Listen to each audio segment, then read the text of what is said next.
সুবহানাল্লাহি ওয়া বিহামদিহি সুবহানাল্লাহিল আযীম। কালিমাতান খাফিফাতান আলাল লিসান। নবীজি বলেন, দুইটা কথা বলা খুব সহজ, জিহ্বায় খুব সহজ, জবানে উচ্চারণ করা কি খুব সহজ। এই দুইটা কথা আবার হাবিবাতান,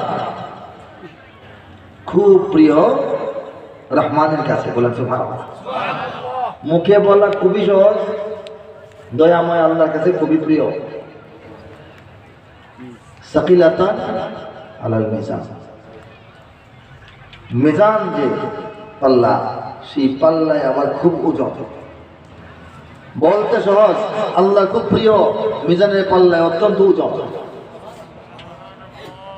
এটা হলো সুবহানাল্লাহি ওয়া বিহামদিহি সুবহানাল্লাহিল আযীম। কঠিন জি না, সবারই জানা আছে, না জানা থাকলে এটা মুখস্থ করতে একটা সুবহানাল্লাহি ওয়া বিহামদিহি সুবহানাল্লাহিল আযীম। পড়লে গুনাহও মাফ হবে, আল্লাহ খুশি হবেন, মিজানের পাল্লা ভারী হবে, অনেক কিছু হয়ে যাবে। বলেছে মা, আমরা যারা এখানে আজকে এসেছি, বসেছি, আমাদের নাম ভিন্ন, ঠিকানা ভিন্ন, গ্রাম ভিন্ন, রুচি ভিন্ন, চেহারা ভিন্ন, মেজাজ ভিন্ন, অথচ আমরা একসাথে বসে আছি একটা কারণে, একটা পরিচয়ে, সেটা হচ্ছে আমরা সবাই উম্মতে মুহাম্মাদি। বলেছেন সেই মুহাম্মদ সাল্লাল্লাহু আলাইহি ওয়াসাল্লামের উম্মত হওয়ার কারণে শিক্ষিত মূর্খ, গ্রামের শহরের, সাদা কালো, ধনী গরিব সব একসঙ্গে বসে আছি। বলেছে এই কনকনে ঠান্ডা শীতের মধ্যে আমরা ঘর সংসার, দোকান পাট, হিসাব নিকাশ, বিচার সালিশ সব বাদ দিয়া শুধুমাত্র এই কোরআনের যে একটা বাতি, বাতির চারপাশে যেমন পোকামাকড় উঠতে থাকে, থাকে না? এই এখন বোধ ওই দিন না, লাইটের সাইড দিকে ঘুরে না, সেই রকম আমরা কোরআনের চারপাশে ঘুরতেছি। বলেছে আমাদের মধ্যে অনেকের অনেক দুঃখ আছে, আছে না? দুঃখ আছে, কষ্ট আছে, অভাব আছে, অনটন আছে, সংকট আছে, বিপদ আছে, আপদ আছে, দুশ্চিন্তা আছে, দুশ্মন আছে, মারামারি, ধরাধরি, কেস মামলা আছে না নাই? আচ্ছা, ছেলে মেয়েকে নিয়ে সমস্যা, বিয়ে হচ্ছে না, পড়াশোনা হয় না, বাচ্চা কথা শুনে না, স্ত্রী নিয়ে ঝামেলা, শ্বশুর ভাই নিয়ে ঝামেলা, নিজের ঘরে ঝামেলা, ঋণগ্রস্ত, পাওনাদার খুঁজে, অপমান, লজ্জা আমাদের মধ্যে আছে না? এগুলি অসুস্থতা আছে না? সব থাকা সত্ত্বেও আমরা নির্দ্বিধায়, নিশ্চিন্তে, তাওয়াক্কুল করে আল্লাহর উপরে আমরা জিজ্ঞাসা করলে উত্তর দিই আলহামদুলিল্লাহ। কেমন আছেন? বলেন সুবহানাল্লাহ। রব্বুল আলামিন সর্ব অবস্থায় আলহামদুলিল্লাহ বলার তৌফিক দুনিয়ার সবাইকে দেন নাই। খুব কম মানুষকে দিয়েছেন, খুব কম। সেই খুব কম মানুষের মধ্যে, আল্লাহর প্রিয় মানুষগুলির মধ্যে আল্লাহ আমাদেরকেও রাখছে। এই জন্য আরেকবার বলেন আলহামদুলিল্লাহ। সারা দুনিয়ায় বর্তমানে 809 কোটি মানুষ, 809। এর মধ্যে খ্রিস্টানদের সংখ্যা 243 কোটি। দ্বিতীয় জায়গায় মুসলমানদের সংখ্যা 202.5 কোটি। তৃতীয় জায়গায় 129 কোটি যাদের কোনো ধর্ম নাই। 129 কোটির মধ্যে 2-2.5 কোটি মানুষ, তারা আবার ঘোষণা করেছে যে তারা নাস্তিক। বাকিরা ঘোষণা করে নাই, কিন্তু যেহেতু কোনো ধর্ম নাই তারাও নাস্তিক। 2.5 কোটি হলো ঘোষণা করা নাস্তিক, নিজেকে নাস্তিক পরিচয় দেয়। বাকিরা পরিচয় দেয় না, কিন্তু 129 কোটি। তৃতীয় স্থানে আছে যারা ধর্মহীন। চতুর্থ স্থানে আছে 121 কোটি হিন্দু। ভারতেই অনেক, এর বাইরে মরিশাস, এর বাইরে নেপালে হিন্দুরা আছেন, বাংলাদেশও আছে, ছড়িয়ে ছিটিয়ে আছে। এরপর যেখানে সংখ্যা গরিষ্ঠ সেই দেশগুলোর নাম বললাম, নেপাল, মরিশাস। এরপর হচ্ছে বৌদ্ধদের অবস্থান, তাদের সংখ্যা প্রায় 58 কোটির মতো। এরপরে হচ্ছে ইহুদিদের সংখ্যা মাত্র 1.5 কোটির একটু বেশি, 1,54,00,000-এর মতো। অথচ দুনিয়াটা শাসন করে চালায়, দুনিয়া শাসকদেরকে চালায় ইহুদিরা, ঠিক কিনা বলে? 1.5 কোটি, আর আমরা 200-2.5 কোটি। 200 যদি আলাদা রাখেন, খুচরা যে 2.5 কোটি, এটাও তাদের চেয়ে বেশি। চিন্তা করছে? অথচ দুনিয়াটা তারা কন্ট্রোল করতে। সর্বোচ্চ সংখ্যক যে শক্তি খ্রিস্টান, যে খ্রিস্ট জগতের যে লিডার যারা আছে, রাজধানী যেগুলি আছে, সেগুলিকে নিয়ন্ত্রণ করে আবার ইহুদিরা। আমেরিকা বলেন, ওয়াশিংটন ডিসি বলেন, আর পেন্টাগন বলেন, এগুলিকে তারা করে। সুখের সংবাদ হলো, সুখের সংবাদ হলো এই কোনটা ধরো, সুখের কথা হলো এই শতাব্দীর 25 বছর পার হয়েছে, ঠিক কিনা বলেন? 2025 গতকাল শেষ হলো। শতাব্দী মানে 100 বছর, শতাব্দীর 25 বছর পার হয়েছে। বাকি আছে কয় বছর? আরো 75 বছর। পুরো 75 বছর লাগবে না, আর মাত্র 45 বছর পর 2070 সন আসবে। 2070 সনের ভেতরেই দুনিয়াতে সর্বাধিক সংখ্যক ধর্মের যে পরিচয়, সেটা ইসলাম লাভ করবে। পৃথিবীর শ্রেষ্ঠ ধর্ম ইসলাম, সর্বাধিক মুসলিম হবে দুনিয়াতে আর মাত্র 40-45 বছরের মধ্যে, বলেছে। আমরা সবাই সেই অপেক্ষায় আছি। রাসূলুল্লাহ সাল্লাল্লাহু আলাইহি ওয়াসাল্লামের শানে একটি নাতে রাসূলের 2-4টা লাইন পেশ করতেছি, তারপর কিছু জরুরি কথাও বলবো, আর তরুণদের খুশির জন্য একটু কবিতা সঙ্গীত গাইতে হবে, ঠিক না বলেন? আর এলাকাবাসী মুরব্বী যারা আছেন, তাদের জন্য একটু আলোচনা বয়ানও করতে হবে। তা না হলে তারা বলবেন যে কোন আলেম নিয়ে আসছো, কবিতা বলে, সঙ্গীত বলে, কি বলে বেশি বুঝলাম না, ওয়াজ তো করলো না। আর কবিতা সঙ্গীত না হলে তরুণদের মনটা খুব ছোট হয়ে যাবে, ওনাকে দাওয়াত দিলাম, সঙ্গীত শুনতে পারলাম না। এমন যদি হতো যে রাসূলুল্লাহ সাল্লাল্লাহু আলাইহি ওয়াসাল্লাম এই জমানায় দুনিয়ায় থাকতেন, তাহলে আমরা কি কাফের মুশরিকদের দলে থাকতাম না নবীজির সাথী হওয়ার চেষ্টা করতাম? আর যদি এমন হতো যে নবী সাল্লাল্লাহু আলাইহি ওয়াসাল্লামের যুগে আমরা থাকতাম, তাহলে কি আবু জাহেল, আবু লাহাবের লোক হইতাম না নবীজির সাহাবী হইতাম? সেই একটা কল্পনা কবির চোখে আমি পেশ করছি।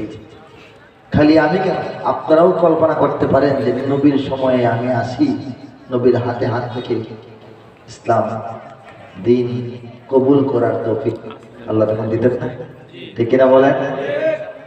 আমার নয়নে ভাসে আরবের ছবি, মক্কা মদিনাতে আছেন যেন নবী। আমার নয়নে ভাসে আরবের ছবি, মক্কা মদিনাতে আছেন যেন নবী। আমি যেন স্বপ্নে তাহার দেখা পাই, আমি যেন স্বপ্নে তাহার দেখা পাই। সাল্লাল্লাহু আলাইহি আলাইহি, সাল্লাল্লাহু আলাইহি আলাইহি। দুরূদের এই অংশটা আমার সঙ্গে একটু গাওয়া যাবে না? সাল্লাল্লাহু আলাইহি আলাইহি, সাল্লাল্লাহু আলাইহি আলাইহি। আমি যেন তার হাতে রেখে হাত, হৃদয়ে হৃদয়ে রেখে পড়ি শাহাদাত, আমি যেন তার হাতে রেখে হাত, হৃদয়ে হৃদয়ে রেখে পড়ি শাহাদাত, তারি সাথে মদিনাতে হিজরতে যাই। যেতাম কিনা? তারি সাথে মদিনাতে হিজরতে যাই। সাল্লাল্লাহু আলাইহি সাল্লাল্লাহু আলাইহি মসজিদে নববী আমিনাতে ওই সাহাবার মাহফিলে যেন বসে রই। থাকতাম কিনা? মসজিদে নববী আমিনাতে ওই সাহাবার মাহফিলে যেন বসে রই। আমি তার চেহারার জ্যোতিতে হারাই। বয়ান কি শুনবো? নবীজির চেহারার দিকে তাকাই তো সময় চলে যায়, ঠিক কিনা বলেন?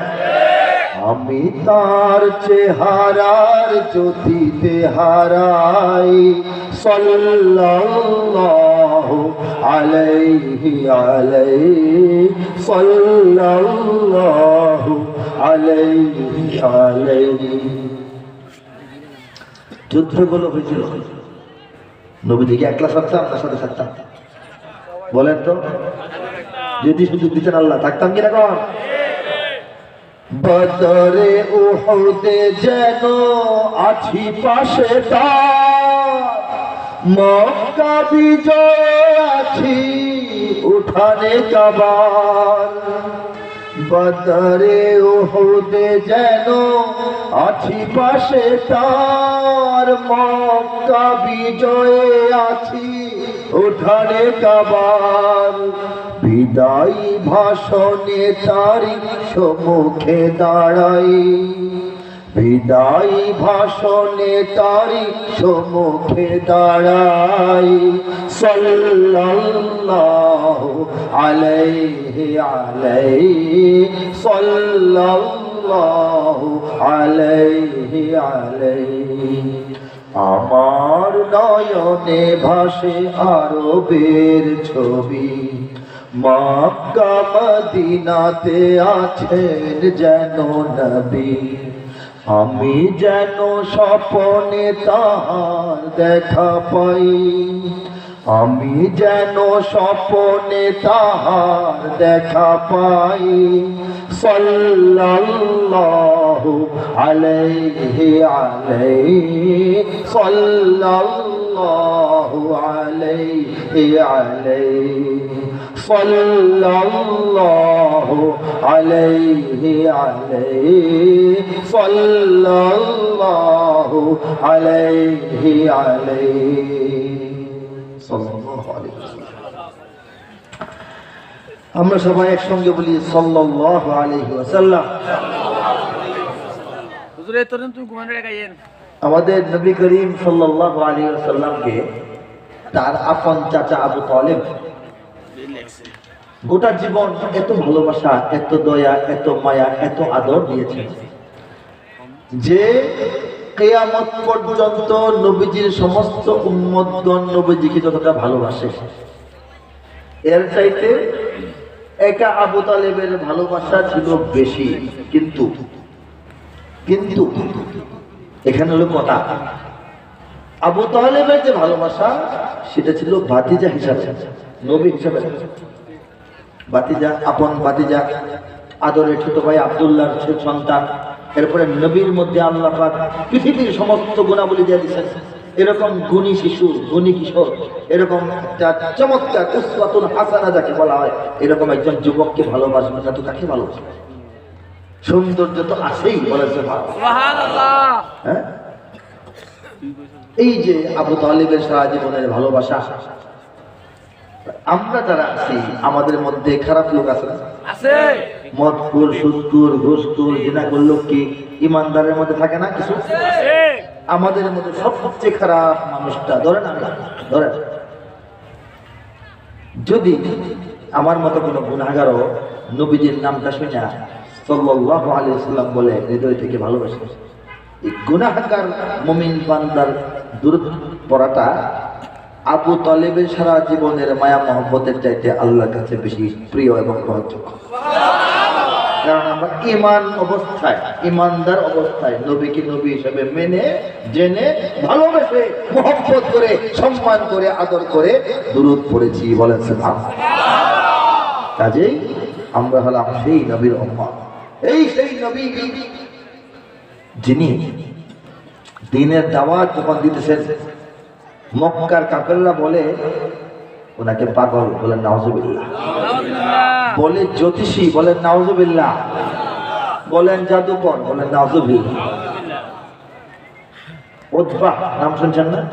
উতবা ইবনে রবি, আবু সুফিয়ানের শ্বশুর, তাকে আবু সুফিয়ান দাওয়াত দিয়ে আনলো। আবু জাহেল, আবু লাহাব সবাই মিলে ফুল কমিটি এই মুরব্বীকে দাওয়াত দেয়। আইনা বলতেছে আমাদের এই যে মক্কার মুহাম্মদ তরুণ, সে তো উল্টা পাল্টা কথা বলতে শুরু করছে, বাপদাদা ধর্ম মানে না, সে বলতেছে আল্লাহ ছাড়া মাবুদ নাই, তাকে একটু আপনি বুঝান, আপনি মুরব্বী মানুষ।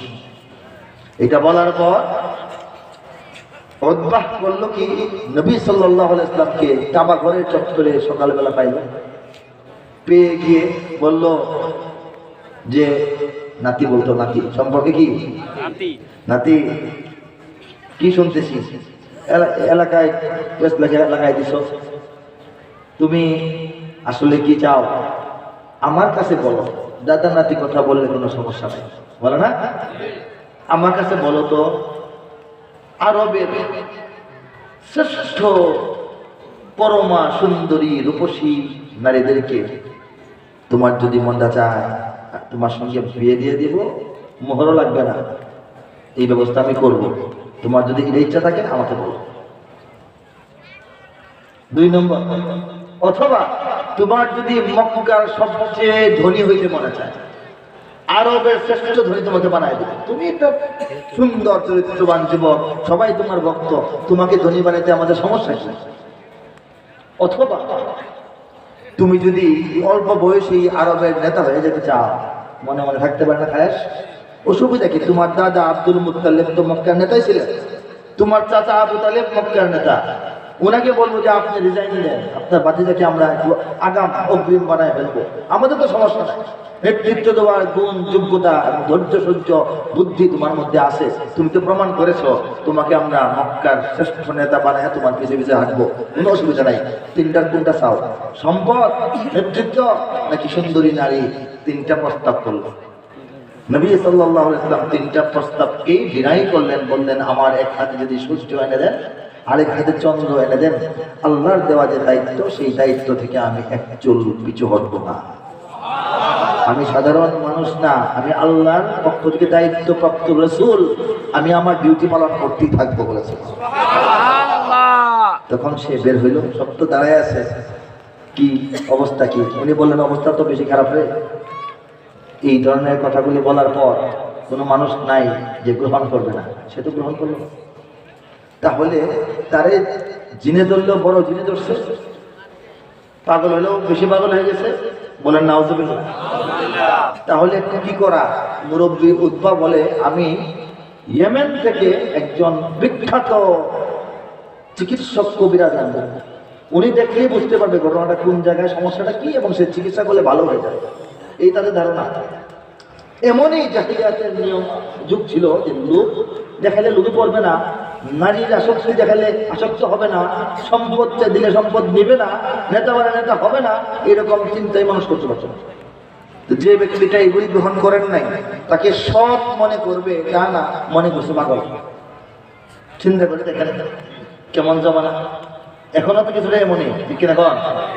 হ্যাঁ, 2 কোটি টাকা ঘুষ দিয়েছেন, ঘুষটা খাইছে না, আপনাকে অনেকেই বলবে যে লোকটা বোকা, লোকটা বোকা, 2 কোটি টাকা পাইছিল সে নেয় নাই, লোকটা কি পাগল বোকা, এরকম মনে করবে না এই জমানা? অথচ লোকটা সৎ, ঠিক কিনা বলেন? যাই হোক, সেই বিরাট এক কবিরাজ নিয়ে আসলো। সে বিশ্ববিখ্যাত, ইন্টারন্যাশনাল, অন্য দেশ থেকে নিয়ে আসছে।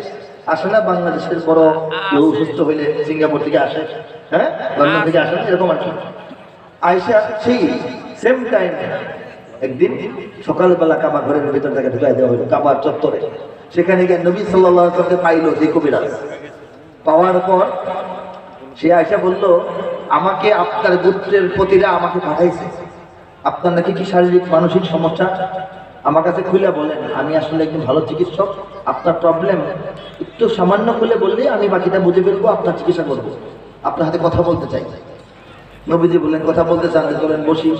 ওই লোক নবীর সঙ্গে বসলো, বসার পর বলল, হ্যাঁ আপনি এখন বলেন, আমি একজন ডাক্তার সাহেব, আমাকে সব বলেন, আপনার কি অবস্থা। তুমিও ডাক্তার জিজ্ঞেস করে না, আপনার দাদার কোনো ওষুধ ছিল কিনা, দাদার বাপের কোনো ওষুধ ছিল কিনা, আপনার ঘুমে ধরে কি ধরে না, সেটা লাগে কি লাগে না জিজ্ঞেস করে কিনা, এরকম জিজ্ঞাইতে লাগে। নবীজি বললেন, আমাকে বলতে দেন। হ্যাঁ ঠিক আছে, আপনি বলেন।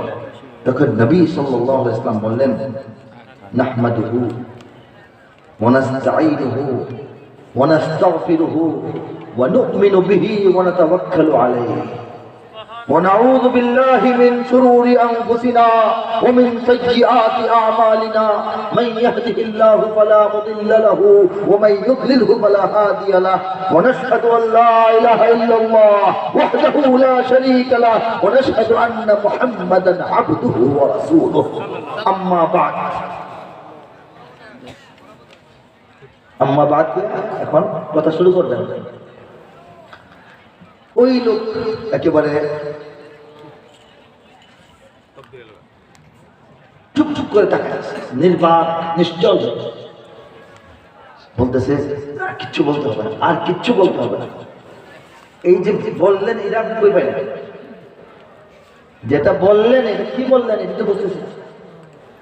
চিন্তা করে দেখেন এই লোকটার কাছে কেমন লাগছে। নবীজি বলতেছেন, নাহমাদুহু, প্রশংসা করছি তার, ওয়া নাস্তাঈনুহু, সাহায্য চাই তার, ওয়া নু'মিনু বিহি ওয়া নাতাওয়াক্কালু আলাইহি, আমি ঈমান এনেছি তার উপর এবং ভরসা করি তার উপর। ওয়া নাউযু বিল্লাহি মিন শুরুরি আনফুসিনা, সেই আল্লাহর কাছে আমি আমার মনের সব সমস্যা রোগ বালাই থেকে পানাহ চাই। যে মানসিক রোগ আছে কিনা, নবীজি বলতেছেন কি, নবীজি বলছে আল্লাহর কাছে আমি আমার মনের সব সমস্যার সমাধান চাই। শুরুরি আনফুসিনা ওয়া মিন সাইয়্যাতি আমালিনা, আমার কাজকর্মের যত ভুল ত্রুটি যদি হয়ে থাকে এটা কার কাছে চাই, পানাহ কার কাছে চাই, আল্লাহর কাছে। ওয়া মিন সাইয়্যাতি আমালিনা মান ইয়াহদিহিল্লাহ, আল্লাহ যাকে হেদায়েত করেন তাকে পথহারা বানানোর কেউ থাকে না, আল্লাহ যাকে পথহারা করেন তাকে পথ দেখানোর কেউ থাকে না। পরে বলছেন, ওয়া নাশহাদু আল্লা ইলাহা ইল্লাল্লাহু ওয়াহদাহু লা শারীকা লাহ, সাক্ষী দিচ্ছি আল্লাহ এক এবং একক, তার কোনো শরীক নাই, তিনি একমাত্র মাবুদ এবং মুহাম্মদ তার বান্দা এবং রাসূল। এই আমরা সবসময় উলামায়ে কেরাম এটা বলি, এটা নবীজি থেকে শুরু হয়েছে, তিনি সেভাবে গুছিয়ে বলেছেন। এটাকে বলা হয় প্রথম খুতবা। এটা শোনার পর এই ব্যক্তি বলল, আর কিছুই বলতে হবে না, আপনি আমাকে আপনার দলের সদস্য বানান। আমি বুঝে ফেলেছি এগুলি তো জিন ভূতের কথাও না, পাগলের কথাও না, জ্যোতির্বিদের কথাও না, কোন পণ্ডিতের কথাও না, সুসাহিত্যিকের কথা না, বিরাট বক্তা, গবেষক, চিন্তকের, বৈজ্ঞানিকের আবিষ্কারিতা হইতে পারে না। এই কথা যিনি দিছেন তিনি না দিলে এই কথা পাওয়ার কথা না। বলেন সুবহানাল্লাহ। সেই নবীর আমরা উম্মত, বলেন সুবহানাল্লাহ। সেই নবীর আমরা উম্মত। সারা দুনিয়ায় আস্তে আস্তে মুসলিম উম্মার সংখ্যা বাড়তেছে, বলেন আলহামদুলিল্লাহ। এই 1-1.5 মাস আগে আল্লাহ পাক তৌফিক দিয়েছেন, নিয়ে গেছিলেন সাউথ কোরিয়ায়, সাউথ আফ্রিকা না, সাউথ কোরিয়া, দক্ষিণ কোরিয়া। ওখানকার মোট জনসংখ্যার 1% কম মুসলমান, ইসলাম তারা বোঝেও না, চিনেও না, এরকম একটা অবস্থা। গেলাম, প্রথম ভাবলাম কোথায় যাব, কি করবো, এখানে গিয়ে কাজটা কি। কিছু মুসলিম ভাইরা দাওয়াত দিয়েছেন, সেখানে যাওয়ার পর দেখলাম 30,000-এর মতো বাংলাদেশি মানুষ সেখানে থাকেন, মুসলমান। তাদের মধ্যে খুবই অল্প হাতে গোনা সংখ্যক ভালো প্রতিষ্ঠিত ব্যবসায়ী, আর বাকি সবাই বিভিন্ন কারখানার কর্মী, শ্রমিক। এই 30,000 বাংলাদেশের মানুষ যে সেখানে আসেন, তারা সেখানে একটা বিপ্লব করেছেন। সেই বিপ্লবটা কি? আমি আস্তে আস্তে 7 দিন ছিলাম, 7 দিনে বুঝে গেলাম ব্যাপারটা কি। সেখানকার গ্রামাঞ্চলে, সেখানকার উপত্যকা পাহাড়ের আশপাশ অঞ্চলে, সেখানকার বিচ্ছিন্ন দ্বীপগুলিতে তারা জমি ক্রয় করে করে মসজিদ কায়েম করেছে। কি করে পারলেন? অনুমতি কেমনে পাইলেন? সেই দেশটা এখনো ইসলাম সম্পর্কে এত অ্যালার্ট না, বাধা দিবে এই অবস্থায় যায় নাই। ইসলাম তারা বোঝেই না বেশি, হ্যাঁ, মূল্য দিয়ে দেন আর কি। এই অবস্থা থাকার কারণে আমাদের বাঙালি মুসলমানরা সেখানে কাজ করছেন। এই এমন এমন শ্রমিক ভাইয়েরা দেশে থাকতে হয়তো বা তারা ঠিক মতো নামাজও পড়ার সুযোগ পান নাই, ঠিক কিনা? বাংলাদেশের মতো মানুষ তো নামাজ পড়তে পারে না, তাই না?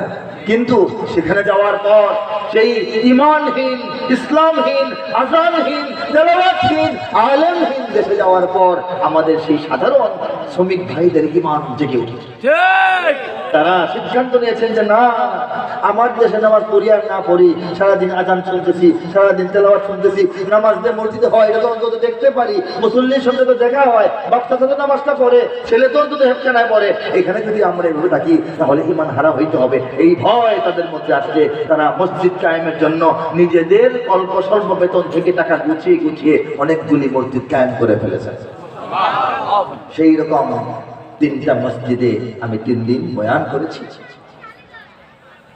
মোট 7টা মসজিদে বয়ান হয়েছে আমার। 3টা এরকম জমি কিনে বানানো মসজিদ, 2টা মসজিদ এমন বহু পুরনো বিল্ডিং, 4 তলা 5 তলা উঁচা, নকশা করা সুন্দর, সেটা মসজিদ বয়ান হয়েছে। পরে জানতে পেরেছি এইগুলি ছিল গির্জা। সেই গির্জায় খ্রিস্টানরা ইবাদত করতে যায় না, গির্জা খালি করে আছে। সেই গির্জাগুলি যেহেতু তাদের ইবাদত গাহ ছিল, তারা এর মধ্যে মার্কেট করবে না, বাসাবাড়িও করবে না, ফার্ম করবে না, কারখানা করবে না, এইগুলি তারা কি করছে? নিলামে বিক্রি করে দিচ্ছে। নিলামে বিক্রি করার সময় বাংলাদেশের ব্যবসায়ী মুসলমানরা অল্প দামে কিনে নিয়ে মসজিদ কায়েম করে ফেলেছে। এর মধ্যে একটা মসজিদ ছিল ফাজু এলাকায়, সেখানে এই মসজিদটা হচ্ছে তাবলীগের মার্কাজ। বলেন সুবহানাল্লাহ। তাবলীগের কাজ শুরু হয়ে গেছে, এটা মার্কাজ মসজিদে পাওয়া গেছে। সুবহানাল্লাহ বলেন। মনটা খালি খুশি হয়েছে আমার, এই দেশে আসলাম যেমন দেশ। আরেকটা মসজিদ হলো একটু পাহাড়ের টিলার উপরে, সেখানে আমাদের দেখলাম জামাতে ইসলামের ভাইরা, সব দলের লোকই তো সেখানে আছে, ইসলামী আন্দোলনেরও পাইছি বিভিন্ন মাহফিলে। জামাত ইসলামের ভাইয়েরা একটা সামাজিক সংগঠনের মতো করে সেই মসজিদটাকে নিয়ন্ত্রণ করছেন। নামাজ হচ্ছে, মানুষজন যাচ্ছে, একটা মাহফিল হয়েছে। আমাদের ইব্রাহিম সাহেব আছেন না, কাজী ইব্রাহিম সাহেব, উনি আর আমি একই মাহফিলে ওখানে গিয়ে বয়ান করছি। ওনার সঙ্গে দেখা হয়েছে, এই মাহফিলে ওনার দাওয়াত ছিল। এই হলো 2 মসজিদ। বাকি 2 মসজিদ হলো একদম মেইন শহরে। এখানে গির্জাও মসজিদ বানানো সম্ভব না, এখানে জমি কেনাও সম্ভব না। এখানে হচ্ছে বহুতল ভবন, 80 তলা 60 তলা বিল্ডিং, উন্নত মানের। এই বিল্ডিং এর ফ্ল্যাট ভাড়া করে সেখানে মসজিদ নামে নয়, ইসলামিক সেন্টার নামে অথবা আরবি কোনো নাম দিয়ে কোনো একটা প্রতিষ্ঠান, মনে হয় ক্লাব, মনে হয় একটা এটা মিশনারি, মনে হয় একটা লাইব্রেরি, এরকম নাম দিয়ে মূলত মসজিদ 5 ওয়াক্ত মাইক ছাড়া এমনিতে আজান হয়, মুসলমানরা আশপাশ থেকে চলে আসে, নামাজ হয়। এই হচ্ছে অবস্থা। সারা দুনিয়া ইসলামের অগ্রগতি আস্তে আস্তে আস্তে আস্তে হচ্ছে, বলে আল্লাহু আকবার। আর আমরা আল্লাহ যাদেরকে হেদায়েতের উপর রাখছেন তো আছি, যারা নাই তারা ইমানের ভিতর থেকেও, মুসলমানের রাষ্ট্র থেকেও ইসলামের বিরুদ্ধে কাজ করে। কথা ঠিক কিনা বলেন? আজকে আমেরিকায় এই যে মামদানি হয়েছে, কি মিস্টার মামদানি মেয়র, তিনি কোরআন হাতে নিয়ে শপথ গ্রহণ করেছেন। বাংলাদেশে কোরআন হাতে নিয়ে শপথ গ্রহণ করলে তো মৌলবাদী বলবে কিনা? স্মার্ট দেশের অভাব। আমরা যারা সহজে ইসলাম পেয়েছি, আমরা ইসলামকে অবহেলা করি। যেখানে ইসলাম কম, ইসলাম নাই, ইসলাম মাত্র শুরু হচ্ছে, সেখানে ইসলামের মহামর্যাদা বলেছে, বিরাট মর্যাদা। কাজেই বাংলাদেশের মুসলমান আমরা সেই নবী সাল্লাল্লাহু আলাইহি ওয়াসাল্লামের উম্মত, যে নবী সাল্লাল্লাহু আলাইহি ওয়াসাল্লাম তার গোটা জীবন আমাদের জন্য ব্যয় করেছেন। একটি সঙ্গীত মাঝখানে গাইব, আবার একটু আলোচনা করবো। কোনটা গাইতে পারি বলেন?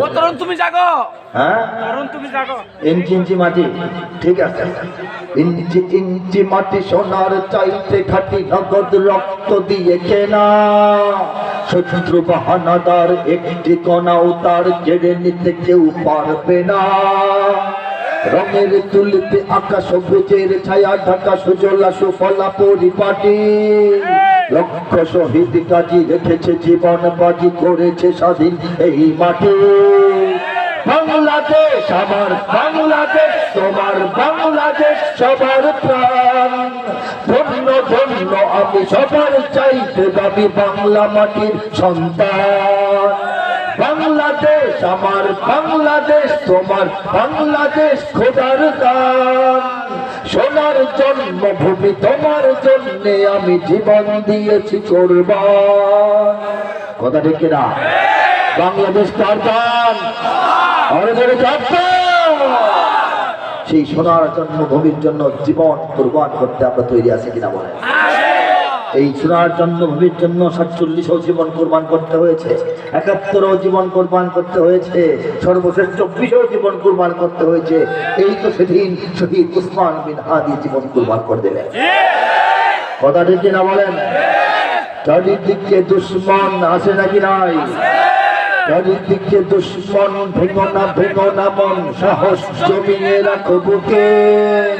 ইমান জিন্দা করে জিহাদের হুঙ্কারে পরাজিত করো শত্রুকে। চারিদিকে গদ্দার ভিনদেশি তাবেদার, সজাগ দৃষ্টি রাখো সবে। সকল মির্জাফর বিদেশি গোলাম চর, রুখতে তাদের আজ হবে। বাংলাদেশ আমার বাংলাদেশ, তোমার বাংলাদেশ সবার প্রাণ। ধন্য ধন্য আমি সবার চাইতে দামি বাংলা মাটির সন্তান। বাংলাদেশ আমার বাংলাদেশ, তোমার বাংলাদেশ খোদার দান। সোনার জন্মভূমি তোমার জন্যে আমি জীবন দিয়েছি কোরবান। চারিদিকে দুশ্মন আছে নাকি না? আছে। আমাদের তরুণরা আজকে এই পর্যায়ে এসে সবকিছু টের পাচ্ছে, কিন্তু এই সঙ্গীতটা লেখা 2002 সালে, 23 বছর আগে এই কবির কলমে আল্লাহ লেখাইছিলেন চারিদিকে দুশ্মন। দুশ্মন যদি আসে আমাদের দায়িত্ব কি? কাজটা কি? প্রথম কাজটা হলো ভেঙো না মন। মনটা ভাঙিয়ে ফেললে তো আর লাভ নাই, ঠিক না? প্রথম মন ভাঙা যাবে না। চারিদিকে দুশ্মন, এমনই দুশ্মন যে ভারতীয় আধিপত্যবাদের বিরোধিতা করার কারণে, ইসলাম ও বাংলাদেশের স্বাধীনতা সার্বভৌমত্বের পক্ষে কথা বলার কারণে ঢাকায় শত্রু ঢুকিয়ে মগজে গুলি করিয়েছে। দুশ্মন আছে না নাই? আরো চোখে আঙুলটা রেখে যাও না, দুশ্মন আছে কিনা? দুশ্মন যদি আসে কি করতে হবে? প্রথম কাজ হলো ভেঙো না মন, সাহস জমিয়ে রাখো বুকে। এরপরে কাজটা হলো ইমান জিন্দা করে, লুলা ইমান, মরা ইমান, কানা ইমান, অন্ধ ইমান, অলস ইমান দিয়ে কাজ হবে না। ইমানকে জিন্দা করতে হবে, ঠিক না? ইমান জিন্দা করে জিহাদের হুঙ্কারে, মানে আল্লাহু আকবার আওয়াজে, ঠিক না? পরাজিত করো শত্রু। পারবো তো আমরা ইনশাআল্লাহ? আমাদের হয়তো কামান নাই, হয়তো বিমান নাই, হয়তো সামান নাই, হয়তো সাবমেরিন নাই, হয়তো অনেক কিছুই পর্যাপ্ত পরিমাণে নাই, যথেষ্ট পরিমাণে নাই, কিন্তু আমাদের মনে রাখতে হবে যে আল্লাহই আমাদের জন্য যথেষ্ট। আল্লাহকে যথেষ্ট মনে না করলে এই বিমান কামান দিয়ে কোনো কাম হবে না, ঠিক কিনা? যারা এটা মনে করে, যারা তরুণদের মনটা দুর্বল করে, এই মিয়া কথা যে বেশি বলো, বাংলাদেশের বিমান আছে কয়টা, কামান আছে কয়টা, বলে না? এইগুলি পাত্তা দিবেন। হ্যাঁ, প্রস্তুতি দরকার, প্রস্তুতি হবে যখন আল্লাহ করাবেন, কিন্তু পৃথিবীর ইতিহাসে মুসলমানদের বিজয় কখনো অস্ত্রের উপর নির্ভরশীল ছিল না, ঠিক কিনা? সব কিছু যা যা আমাদের নাই, সেই সমস্ত নাইয়ের অভাব আল্লাহ পূর্ণ করে দিয়েছেন ঈমান দিয়ে আর জবানের মধ্যে আল্লাহু আকবার আওয়াজ দিয়ে। এটা দিয়েই ব্যবস্থা হবে। আপনি দেখেন বদর যুদ্ধ ইসলামের প্রথম যুদ্ধ, একদিকে 1000 সশস্ত্র প্রশিক্ষিত সৈনিক, কুরাইশরা আসছে, যোদ্ধা জাতি, সারা বছর যুদ্ধ লেগে থাকে, এর লগে তার লগে, এমন যোদ্ধা জাতি। তাদের মাথায় শিরস্ত্রাণ হচ্ছে লোহার টুপি, শরীরে বর্ম মানে লোহার পোশাক, হাতে হাতে তলোয়ার, তীর, কলম, আরো যা যা প্রয়োজন, ঢাল।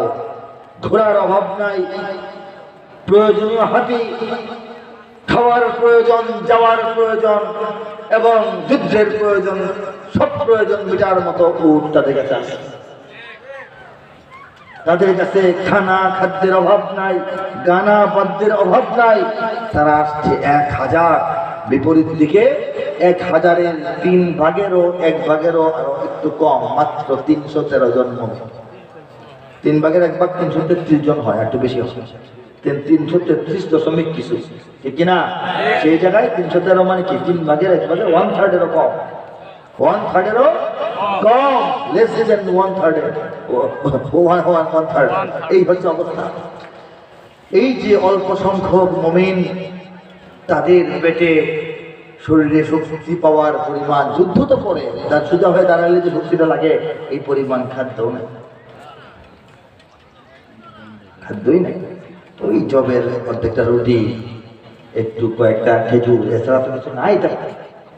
এই একটা অবস্থা, মদিনা থেকে বের হয়ে আসছেন অবস্থা। যুদ্ধ করতে তলোয়ার লাগে কিনা বলেন? 313 জন মুসলমানের কাছে তলোয়ার ছিল মাত্র 8টা, বলেন সুবহানাল্লাহ। ঘোড়া লাগে কিনা? ঘোড়া ছিল 313 জনের কাছে মাত্র 2টা, আল্লাহু আকবার। কল্পনা করা যায় এই যুদ্ধটাকে অসম্ভব যুদ্ধ হলেও শুধু বললে হবে? অসম্ভব যুদ্ধ বলতে হবে, ঠিক কিনা বলেন? কিন্তু প্রিয় নবী সাল্লাল্লাহু আলাইহি ওয়াসাল্লাম সঙ্গে আছেন, কি লাগে? তিনি একটা উঁচু টিলার উপর একটা সাময়িক অস্থায়ী ক্যাম্প তৈরি করা হয়েছে, পাতার ছাউনি দিয়ে তাঁবুর মতো, সেখানে তিনি আল্লাহর উদ্দেশ্যে সিজদায় পড়ে আছেন। সৈন্যবাহিনী ওরা দাঁড়িয়েছে, এদিকে মুসলমানরা অবস্থান নিয়েছেন। হযরত আলী কাররামাল্লাহু ওয়াজহাহু তরুণ মানুষ, মনটা একটু অস্থির, কারণ তরুণ মানুষ বয়সের কারণে। তিনি শুধু বলতেছেন যে ওরা তো আগাচ্ছে, ওরা তো তলোয়ার ঘোরাচ্ছে, ওরা তো ওদের সেনাপতিরা একটু মাঝে মাঝে ঘোরা নিয়ে আগায়, চক্কর দেয়, আমাদের নেতা কোথায়? দেরি হলে তো সমস্যা হইতে পারে যদি তারা আগে আক্রমণ করে বসে, এরকম একটা পেরেশানি হযরত আলী কাররামাল্লাহু ওয়াজহাহুর মধ্যে উনি একটু ছুটাছুটি করতেছেন। এর মধ্যে হযরত আবু বকর সিদ্দিক রাদিয়াল্লাহু তাআলা আনহু, নবীজির দোস্ত, বলেন সুবহানাল্লাহ, নবীজির কাছাকাছি সমবয়সী, বলেন সুবহানাল্লাহ, নবীজির সঙ্গে গারে সৌরের যে গর্তের মধ্যে আশ্রয় গ্রহণকারী, বলেন সুবহানাল্লাহ, সেই সাহাবী ঠান্ডা মাথা